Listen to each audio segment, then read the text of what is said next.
Welcome back, everyone. I'm just going to do this quick intro from home today.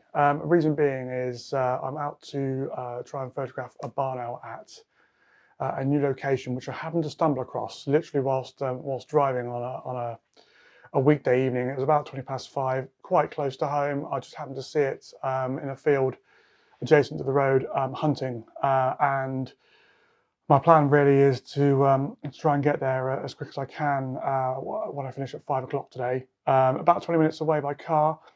Hopefully I'll be able to get there, and if I'm lucky, I'll have maybe 20 minutes of light left that I can capture the barn owl hunting. That's of course it's out. So when I get there, time's going to be of the essence. So I'm not going to have time to set up vlogging cameras and microphones and things.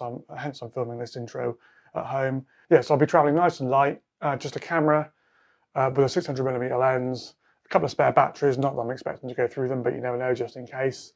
I'm not going to take any camo, but I will just try and cover my hands and face as best as I can, which I think are the most important things, with wearing a hat and gloves.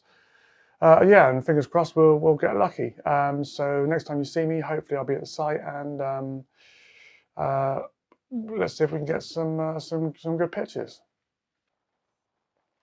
Right, well that didn't go according to plan. I gave it about 25 minutes in total. It just started spotting when I arrived. Not what you want really for barn owl photography at all. The rain gradually got harder and harder and harder, and I certainly wouldn't expect it to come out on a hunt with this level of rain. So I've lost the light anyway. So I'm going to call it a day. Yeah, day one, no good. So fingers crossed for day two.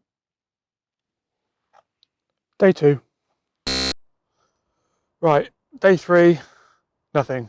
It's a shame really, because there was some sunlight, and as a result I was able to get an extra 15 to 20 minutes versus yesterday. But unfortunately it's now 6:10, and I really have lost the light. The camera's struggling to focus. Nothing. But never mind, I will keep pursuing. I'm not giving up yet.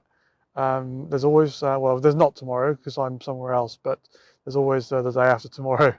So let's see what happens. Day four. Right, it's raining. I've come out anyway. You never know, there might be a gap in the rain, so if there is, I will I'll give it a go. But right now the rain's quite heavy and I can't really see it stopping. But I mean, if it does, I'll try it. We'll see.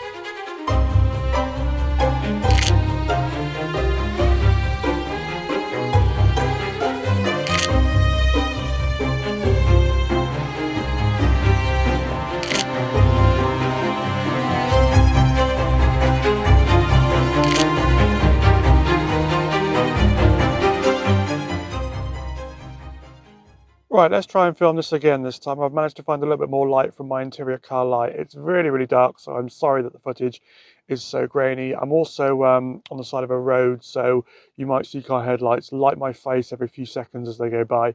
Yeah, what a good evening, really. It was well worth hanging around. There has been a period of snow in the UK, and we're right in the middle of that now. So it hasn't snowed here today. It did snow yesterday, and more snow is forecast overnight. It has, however, in between the snow, been raining pretty much constantly. And as I said earlier on, barn owls can't hunt in the rain because their feathers don't have the waterproofing that other birds do. The reason being is the lack of waterproofing allows them to have the silent flight, which they rely on for their hunting and their stealth. So I was banking on the fact that a break in the rain might mean that the barn owl would come out to hunt, which luckily it did.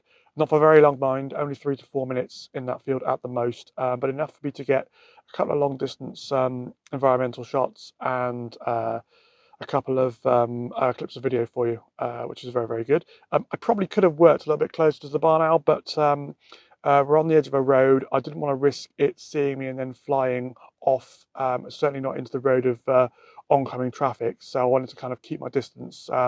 The subject that I'm photographing was always a priority over any pictures that I take, so I didn't want to run any risk there. Another reason is that I'm not also fully camoed up. It is on the edge of a residential area. People are walking their dogs around the area. I don't really want to scare people, to be honest with you, in full-on camo. I did have my hands covered with gloves, and I did have a beanie hat on, and I wore a buff, which I was able to, when no one was around, quickly put over my face for short durations. But yeah, overall, well worth coming out and pursuing. I guess next time you're driving along and through countryside and fields and stuff, just keep your eyes open. Well, keep your eyes on the road first, of course. That's the priority, safety first. But yeah, well worth trying to keep an eye on what's happening in your environment. You never know what you might see on your travels, and you can always make a mental note and come back later. Yeah, so that'll be it for this video. I think it's short but sweet this time. If you enjoyed it or learned something, please do give me a like. It really does help me understand and motivate me to produce more content if I know that the stuff that I produce is being enjoyed by the people. I will look forward to seeing you in the next one. Take care, everyone. Thanks a lot. Cheers. Bye-bye.